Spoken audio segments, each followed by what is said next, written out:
Dans ce tout premier numéro de votre espace santé sur votre chaîne de télévision Filao TV, nous recevons pour vous Dr Herman Hunza, médecin du travail, médecin légiste, médecin aéro.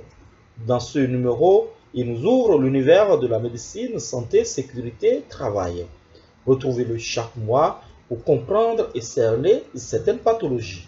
La médecine du travail, qu'on appelle généralement la santé et sécurité au travail, est une spécialité comme toutes les autres spécialités médicales.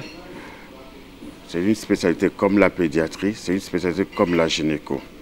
Et cette spécialité s'occupe principalement de la prévention en milieu du travail, c'est-à-dire de la prévention des maladies professionnelles, c'est-à-dire les maladies qui sont dues par le fait du travail au niveau des travailleurs dans une entreprise.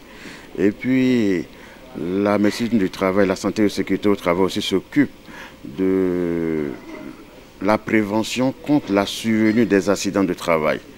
Un accident de travail, c'est un accident qui est survenu lors du travail. Lorsque par exemple un travailleur est en train de travailler et qu'un accident survient, c'est un accident de travail.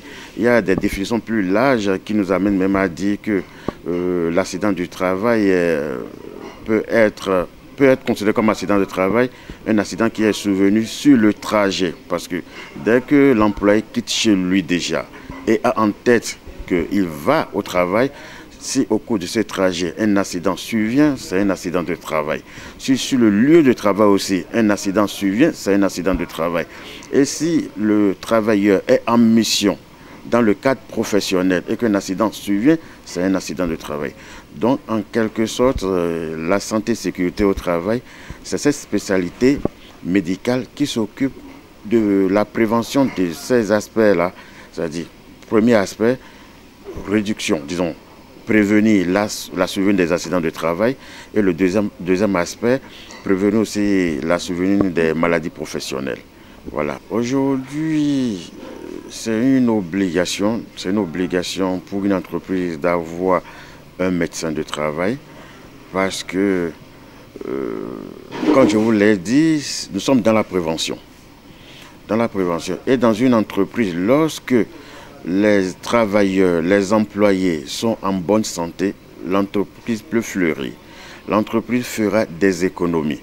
Lorsque vous avez un travailleur qui occupe un poste, par exemple, d'ingénieur, et qu'au cours du travail, il tombe malade, et que vous êtes sur un projet, vous êtes obligé de prendre un autre ingénieur qui fera le même travail, parce que l'absence de cet ingénieur ne va pas bloquer le processus. Vous êtes obligé de prendre un autre ingénieur qui fera le même travail. Indirectement, qu'est-ce que ça implique? Cet ingénieur qui est malade sera payé et celui que vous avez recruté sera payé. Ça fait alors un double emploi.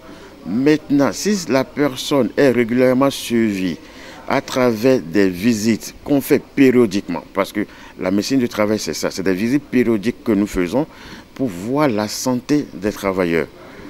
Cette visite, en fonction du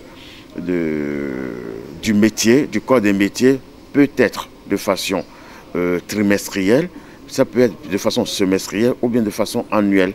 C'est au cours de cette visite que nous arrivons à faire le dépistage, parce que c'est le dépistage des pathologies dont souffrent ou bien qui sont sous-jacents et que le travailleur ignore. Et dès qu'on anticipe, ça nous permet alors aux travailleurs d'anticiper aussi dans le traitement, et puis il ne va pas tomber malade. Du coup, l'entreprise va continuer à tourner, et puis l'entreprise aura des bénéfices. Voilà.